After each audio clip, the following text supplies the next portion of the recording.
nga jàpp ne mooy fa nga bëgg a wote bu ñu jógee ci lii it jublu ci liggéey bi parce que c'est la fin de la séquence politique daanaka dinañu noppaleku nag ci politique bi moom laa am yaakaar bu ko defee ñi nga xam ne ñoo am majorité bi am nañu yaakaar ne voilà dana doon ñun dinañu jublu nag ci soxlay askan wi soxlay ndaw ñi soxlay jigéen ñi soxlay mag ñi travailleurs yi baykat yi nappkat yi sàmmkat yi artisans yi looloo nar a doon nag vraiment priorité bi bu ko defee politiciens yi ñoom it dellu ci seen i activité parce que politique da dul métier nag aussi ñi nga xam ne moo ñoom la nar a doon seen métier sax muy les députés yi ñu nar a fal ce seront des députés du peuple ñoom it ñu ñaax leen bu baax bu ñu demee li leen war a soxal mooy soxlay askan wi bu ñu ci tàyyi bu ñu ci jóg di ko fàttali di ko ñaax bu ministre yi ñëwee ak yu ni mel pour que ñu am une assemblée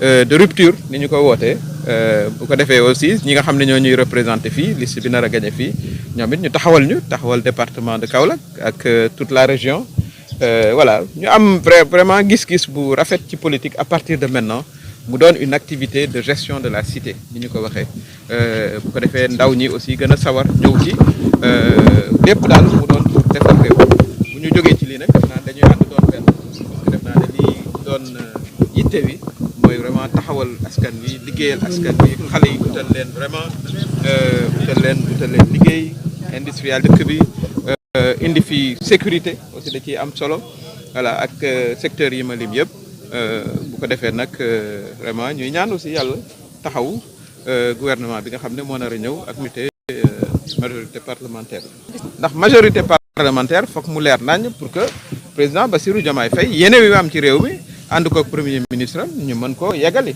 parce que bu fekkee ne yooyu it nit ñi jóguñu wote ji day jafe ku ne ak foo mënti wote yaa xam opposition ngay wote liste yi bëri nañu ak foo bëgg a wote rek jógal nga defi ko bu ko tayal xale yi nañu gunge mag ñi voilà soxna yi aussi ñi wote sigul te dem marché soit ngeen waaw taal ñëw wala sax li gën mooy ngeen jaar fi wote dal di dem citoyen daal tey lay natt boppam mënoo ne man Sénégal laa bokk citoyen la yor naa carte d'identité du ma wote ji loolu aussi du suqat démocratie ñun ñëpp a ko bokk du rek politiciens yi ngeen di gis ci meeting yi démocratie askan wee ko moom kon sol leen seen daal ku ci nekk ci sa àq laawu taala nga yëkkati bulletin bi nga xam ne moo la doy nga def ko ci kees gi bu ko defee taux de participation bi am solo loolu li tax mu am importance mooy bés bu ñu demee ba ñu ne liste bi de moo gagné bu ñu ëlbate ko ne liste bi de sénégalais yu baree jóg nañu wote ji ba dëgg jàpp nañ ne ñii ñoo yor majorité comme ça day leer li ñu naan légitimité da ciy am solo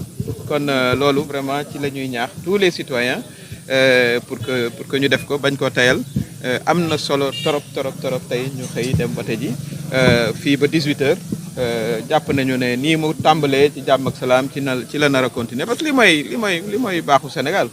Être là aujourd'hui nous avons voté au centre de vote El Hadj Seck Faye comme nous le faisons traditionnellement ici dans le quartier de Kasnack à Kaolack.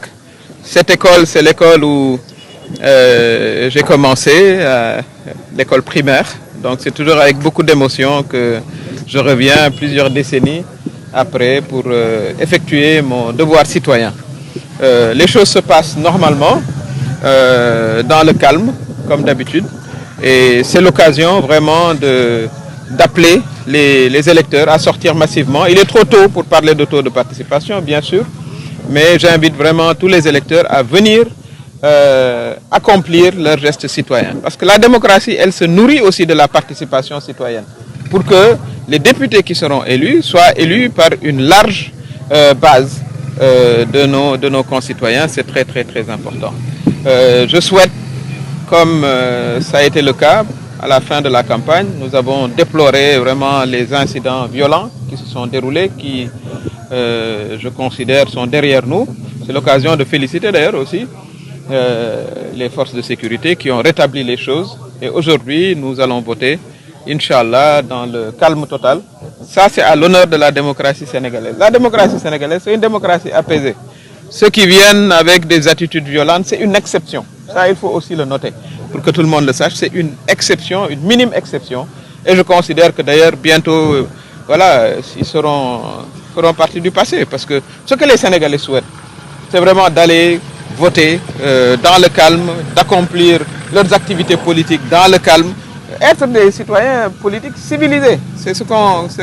Voilà, c'est la tradition du Sénégal, la civilité politique. Et j'invite tous les acteurs vraiment à la pratiquer à l'occasion de ces élections, mais bien après. Que la bienveillance revienne dans le champ politique. Nous n'avons pas besoin d'être des ennemis. Voilà, vous avez vu, tous les bulletins sont alignés, une quarantaine de listes, mais chacun choisira voilà, la liste pour laquelle il veut voter. Et la vie va continuer. Parce qu'au fond, après, nous sommes des voisins, nous sommes des parents, nous sommes des neveux, des pères, des mères. Donc, ce n'est pas la politique qui va instaurer la violence dans ce pays. Ceux qui le tentent sont voués à l'échec.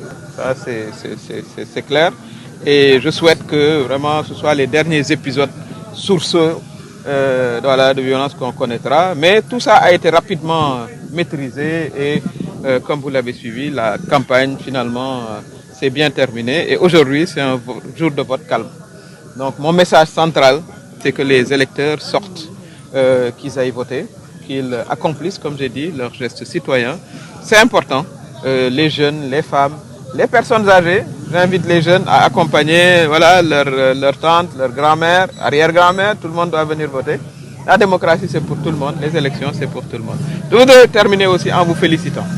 On ne parle pas beaucoup de vous, la presse, mais vous avez fait un travail formidable sur l'ensemble du pays, dans les départements, voilà, en toute impartialité, pour l'essentiel.